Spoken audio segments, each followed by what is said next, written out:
नमस्कार दोस्तों, मैं रिया हूँ। आज मैं आपको एक ऐसी कहानी सुनाने जा रही हूँ जिसने मेरी जिंदगी को पूरी तरह बदल कर रख दिया। ये कहानी है मेरे भाई रणवीर और मेरे बचपन की।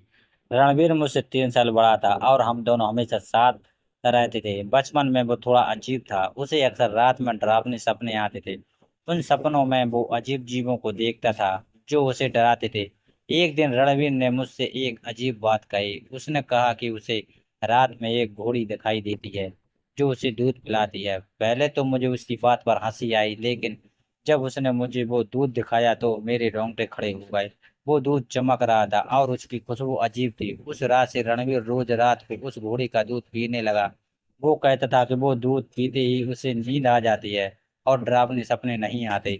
धीरे धीरे रणवीर का व्यवहार बदलने लगा। वो चिड़चिड़ा रहने लगा और रात में अजीब आवाजें करने लगा।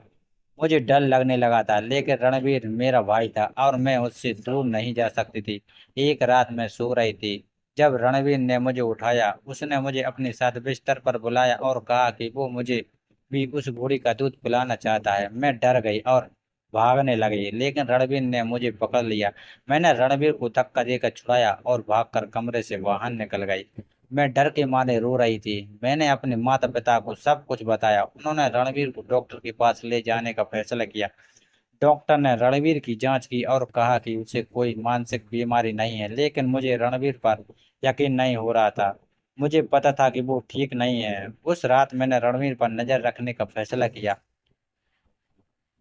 मैं छिपकर रणवीर के कमरे के बाहर बैठ गई। आधी रात के करीब वो उठा और खिड़की के पास गया। उसने बाहर देखा और फिर मुस्कुराया। मैंने धीरे से दरवाजा खोला और अंदर देखा। मेरे सामने जो नजारा था वो मेरी रूह तक हिला कर रख गया। खिड़की के बाहर कोई घोड़ी नहीं थी। वहां एक अजीब जीव खड़ा था। वो आधा इंसान और आधा जानवर था। उसकी आंखें लाल थी और उसके मुंह से लार टपक रही थी।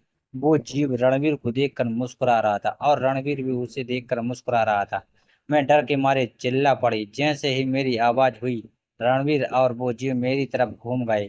उनकी आंखों में एक भयानक क्रोध था। मैं जानती थी कि अगर मैं वहां रुक गई तो वो मुझे मार डालेंगे। मैंने हिम्मत जुटाकर भागना शुरू कर दिया।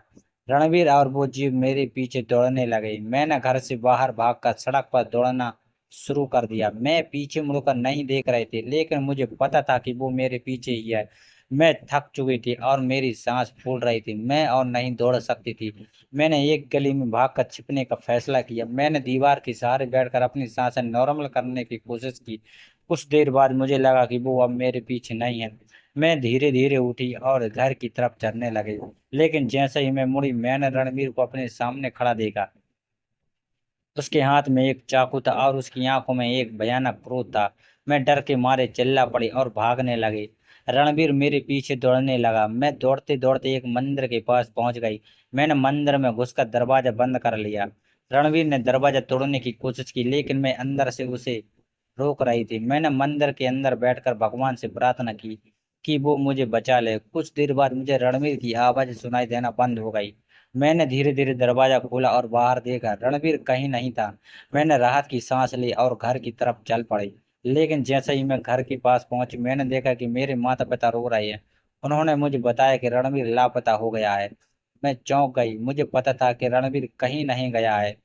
वो उस घोड़े के साथ चला गया है।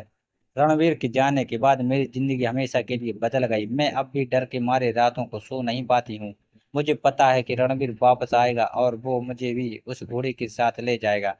दोस्तों, यह कहानी सच्ची है या नहीं यह मैं आपको नहीं बता सकती, लेकिन यह कहानी आपको डराने के लिए काफी है। तो अगली बार जब आप अकेले हों और आपको कोई अजीब आवाज सुनाई दे तो सावधान रहिए। कहीं वो घोड़ी आपका इंतजार ना कर रही हो। तो दोस्तों, कहानी कैसी लगी कमेंट बॉक्स में जरूर बताएं। धन्यवाद।